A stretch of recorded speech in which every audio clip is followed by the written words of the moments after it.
असणाऱ्या शिर्डीतील श्री साईबाबा समाधी मंदिर पाईप बॉम्बनं उडवून देण्याची धमकी देणारा ईमेल मिळाला।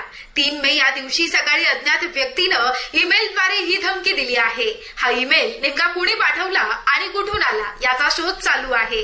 याविषयी शिर्डी संस्थान आणि शिर्डी पोलीस यांनी अधिक माहिती देण्यास नकार दिला।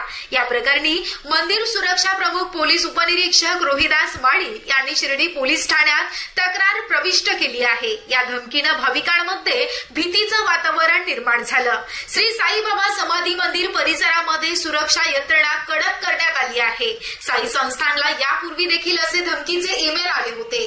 त्याच्या अन्वेषणातून ते खोटे असल्याचं निष्पन्न झालं होतं। केंद्रीय जलशक्ती मंत्री CR पाटील यांनी नुकतेच साईबाबा समाधीचं दर्शन घेतलं होतं। त्यांनी आतंकवादी आक्रमणाला कसं उत्तर दिलं जाणार यावर आता केवळ ऍक्शन कृती पहा असे सूचक विधान केलं होतं। हा दौरा झाल्यानंतर काही तासानंतरच धमकीचा ईमेल आला आहे।